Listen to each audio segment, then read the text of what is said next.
Lesson 7 6 गुनी नीति, विदेश नीति और कूटनीति। अर्थशास्त्र पुस्तक 7 लेसन 7 ऑफ अर्थशास्त्र, विदेश नीति, कूटनीति और पड़ोसी राज्यों से संबंध बनाने की रणनीतियों पर केंद्रित है। चाणक्य षाडगुण्य नीति 6 फोल्ड पॉलिसी बिनाउंसी प्रस्तुत करते हैं, जो यह तय करने में मदद करता है कि किसी राजा को अन्य राज्यों से कैसा व्यवहार करना चाहिए।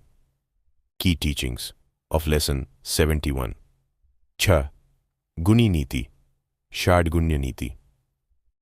चाणक्य ने 6 कूटनीतिक रणनीतियों चाकियों का उल्लेख किया है जिन्हें राजा को अपनी राज्य की शक्ति के आधार पर अपनाना चाहिए।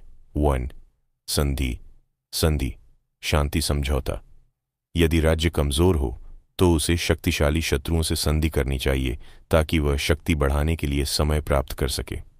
2 विग्रह, विग्रह युद्ध। जब राज्य शक्तिशाली हो तो कमजोर शत्रुओं पर आक्रमण करके अपने क्षेत्र का विस्तार करना चाहिए। 3 आसन, असाना तटस्थता। यदि 2 शक्तिशाली राज्य आपस में युद्ध कर रहे हों तो किसी भी पक्ष में न जाकर तटस्थ रहना चाहिए। 4 यान, याना युद्ध की तैयारी। यदि किसी शत्रु से युद्ध अवश्यम भावी हो तो पहले से तैयारी शुरू कर देनी चाहिए। 5वां संश्रय, सामसराया, सहारा या गठबंधन। जब राज्य खतरे में हो तो उसे किसी शक्तिशाली राज्य से गठबंधन करके सुरक्षा प्राप्त करनी चाहिए। 6 द्वैध भाव, द्वैधिभवा, दोहरी नीति।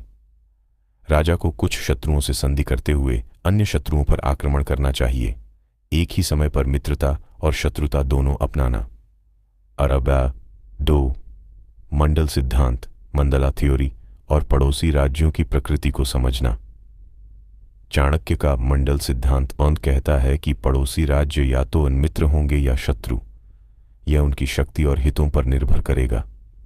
एक बुद्धिमान राजा को अपने पड़ोसियों की ताकत और कमजोरी का विश्लेषण करना चाहिए, फिर ही शांति या युद्ध का निर्णय लेना चाहिए।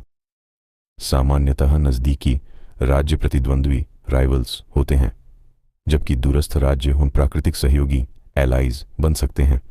सम्मान, पन्नाव, टौनथिंग। संधि, शांति और युद्ध कब चुनें?